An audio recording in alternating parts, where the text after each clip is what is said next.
God damn, I feel like the universe is out to make sure I never finish that subscriber special. Hello, Internet! This is Benatori, here to talk about the latest attempt by Google to salvage their image amongst the YouTubers. So, lately it has come to light that YouTube has an issue with people not getting the videos they subscribed for. In a nutshell, subscribing to someone no longer guarantees that you will see their future videos in your subscription feed. Particularly if they are a small YouTuber, or a YouTuber that doesn't upload regularly. The same thing happened last year, it happened a couple times already. My videos aren't sending out properly to the sub boxes. This is kind of a reoccurring problem with YouTube.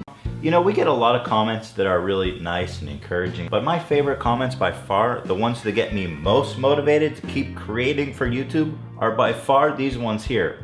I don't see your videos in my sub box anymore. No, really? The sub box is unreliable? Who would have thought?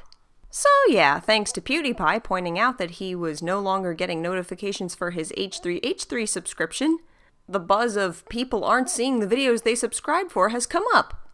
Again.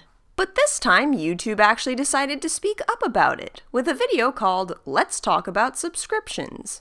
And while it's nice to see somebody at YouTube finally step up and say something, the good gesture ended up getting drowned out by a ton of problems.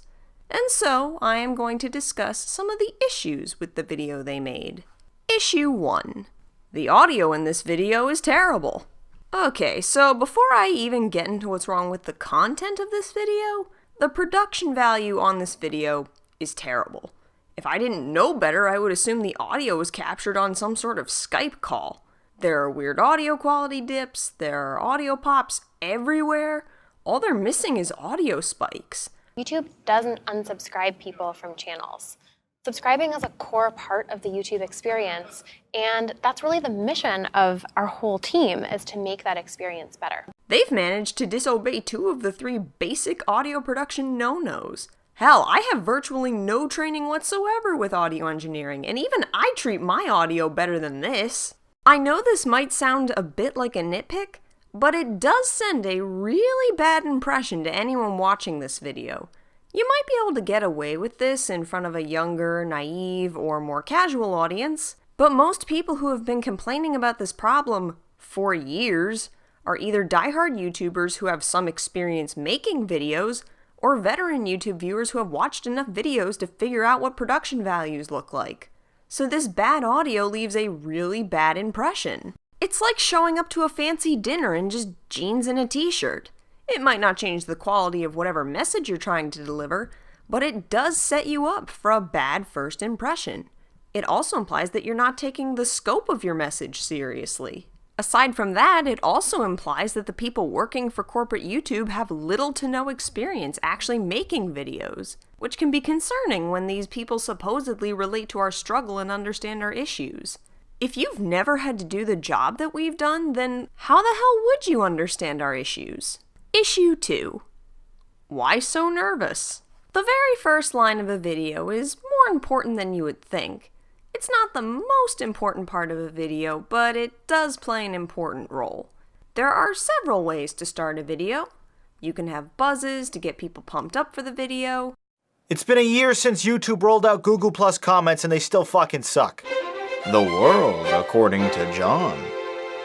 You can have a title card. You can acknowledge your audience. Hello everybody, my name is Markiplier and welcome back to Subnautica. These 3 approaches all have different implications. I have something to say and you should hear it. Here's my name. Don't forget it. Hi audience, nice to meet you. This is who I am. These intros are not the most important part of the video, but they do gear the audience up for what's to come. It's the first impression that sets the viewer off on the right foot. Hell, even in my intro, "Hello Internet, this is Benatori," is a phrase that I use to gear myself up for recording, and in turn, a way to gear up my audience to listen to what I have to say. It also helps clarify the correct pronunciation of my name. Setting the tone at the beginning of the video is important. So, how did these guys gear up the audience for this video? This is a bit of an experiment. This tells me that they have no confidence in what they're about to say.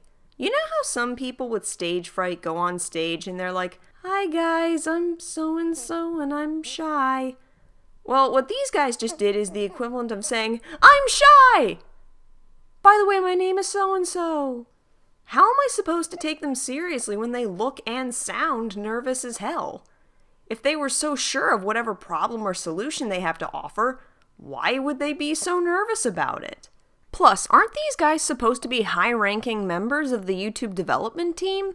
Once you get that high up, I'm not sure that you have room to have stage fright anymore. The words may be scripted, but their body language does not make me want to believe them at all. Issue 3. We've heard these reports, and we take those feedbacks so seriously. You take those feedbacks so seriously. Really? I'm glad you take those feedbacks so seriously. So seriously that you decided to address them a full 3 years after they were originally brought up. I'm so glad that you take those feedbacks so seriously. Issue 4. And in the last year, actually, we've made the subs feed more prominent on mobiles. It wasn't before? Issue 5. The feedback button. Please let us know if you think this has happened to you by using the feedback button in the app. It's great to remind people that no matter where you're watching, there's a feedback mechanism for you to report things back to YouTube, and that'll go to the product team, and they will further investigate. There's a feedback button? Where? I know somebody could probably dig it up and find it, but why not tell us where this feedback option is? From what I've gathered, people seem to be having a hard time finding this feedback option you speak of. Issue 6. Spam accounts. I want to ask you, could this have anything to do with the way we handle closed accounts and spam accounts? Spam works a little bit differently. When we flag an account as spam, that account doesn't count towards your subscriber number anymore either. So does that mean our subscriber counts are all being suppressed? Does that explain the subscriber purges? How does one decide what's a spam account and what isn't? Are you using the same method that you use to decide what comments are spam? 'Cause I get a lot of legitimate comments that get flagged as spam. Doesn't happen all the time, but it does happen. And if you're using that same method, then how reliable is this method? This explanation brings up more questions than it answers. Issue 7. 100 cases so far. We've actually looked at over 100 individual cases, and so far, we haven't been able to find any underlying glitch. So, in a world where 1,000 is a small number, where 10,000 is considered average, where 100,000 is considered notable, and where 1,000,000 is considered impressive, and in a world where over 1 billion people use your site, you investigated 100 incidences and then called it a day? YouTube has over 1 billion unique users, and you investigated only 100 accounts? So you investigated 0.0000001% of your user accounts to check for glitches or issues? Look, Google, this video was a step in the right direction. Making a video like this is better than making no video at all. But this is not a very good first impression. The production values on this video were awful, even by YouTube standards, complete with poor audio, misread lines, and jump cuts everywhere. All of these production issues lead me to believe not a lot of thought, effort, or resources were put into the video. The fact that you're only making this video after 3 years of complaining and a god-awful 2016 lead me to believe that this video is motivated more by PR than it is for genuine concern.